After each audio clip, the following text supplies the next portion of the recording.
कहानी सच्ची मित्रता। गांव में एक 12 साल का लड़का आर्यन रहता था। वह पढ़ाई में तेज और दोस्तों में लोकप्रिय था। उसकी एक विशेष दोस्ती थी सिया से, जो उसके पड़ोस में रहती थी। सिया बहुत समझदार और बुद्धिमान थी और दोनों की दोस्ती गांव के दूसरे बच्चों के लिए मिसाल बन गई थी। एक दिन गांव में एक नया लड़का विक्रांत आया। वह शहर से था और नए माहौल में घुलने मिलने में कठिनाई महसूस कर रहा था। आर्यन और सिया ने उसे अपने साथ खेल में शामिल किया। शुरुआत में विक्रांत संकोच में था, लेकिन धीरे धीरे उसने आर्यन और सिया की दोस्ती का असर देखा और वह भी उनमें शामिल हो गया। आर्यन और सिया ने विक्रांत को अपने खेलों में शामिल किया। तीनों ने मिलकर खेलना शुरू किया और विक्रांत की मुस्कान वापस लौटने लगी। तीनों का समय हंसी मजाक में बीतने लगा। विक्रांत ने आर्यन और सिया को अपने शहरी जीवन के बारे में बताया, जिससे उनकी दोस्ती और मजबूत हुई। एक दिन गांव में एक बड़ा खेल प्रतियोगिता आयोजित हुआ। आर्यन ने सोचा कि वह और विक्रांत मिलकर क्रिकेट में भाग लेंगे, लेकिन सिया ने कहा, हमें सही तरीके से अभ्यास करना होगा। उन्होंने कई दिन तक अभ्यास किया। प्रतियोगिता के दिन आर्यन और विक्रांत ने पूरी मेहनत की, लेकिन मैच हार गए।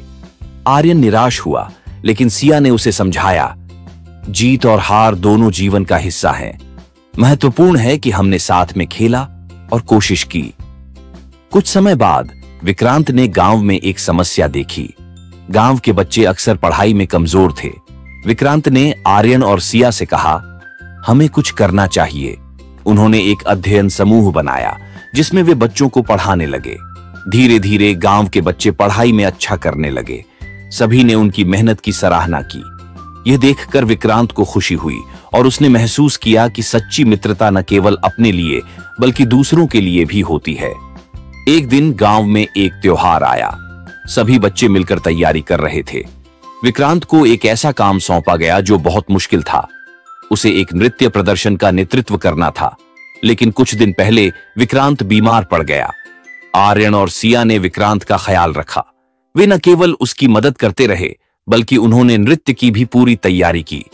जब त्योहार का दिन आया, विक्रांत ने अपनी बीमारी के बावजूद प्रदर्शन में हिस्सा लिया। उन्होंने तीनों ने मिलकर शानदार प्रदर्शन किया और सबने उनकी सराहना की। इस अनुभव ने विक्रांत को सिखाया कि सच्ची मित्रता में एक दूसरे का सहारा देना कितना महत्वपूर्ण है। आर्यन और सिया ने उसे प्रेरित किया कि कठिनाइयों का सामना कैसे करना है। जैसे जैसे समय बीतता गया, आर्यन, सिया और विक्रांत ने मिलकर कई नई गतिविधियों की योजना बनाई। उन्होंने खेलों में भाग लिया, नाटक किए और समाज सेवा की। उनकी मित्रता और मजबूत हो गई थी। कुछ साल बाद जब सभी बड़े हो गए, आर्यन ने फैसला किया कि वह अपने गांव में एक स्कूल खोलेगा। सिया और विक्रांत ने उसका साथ देने का वादा किया। तीनों ने मिलकर एक नई शुरुआत की। वे समझ गए थे कि सच्ची मित्रता केवल साथ रहने में नहीं, बल्कि एक दूसरे का सहारा बनने में है। उन्होंने गांव के बच्चों के भविष्य के लिए एक मिसाल स्थापित की। इस कहानी से यह सीखने को मिलता है कि सच्ची मित्रता का मतलब केवल मजे करना नहीं है, बल्कि मुश्किल समय में एक दूसरे का साथ देना है। मित्रता में सहानुभूति, समझ और एक दूसरे की मदद की भावना होती है, जो जीवन को और भी खूबसूरत बनाती है।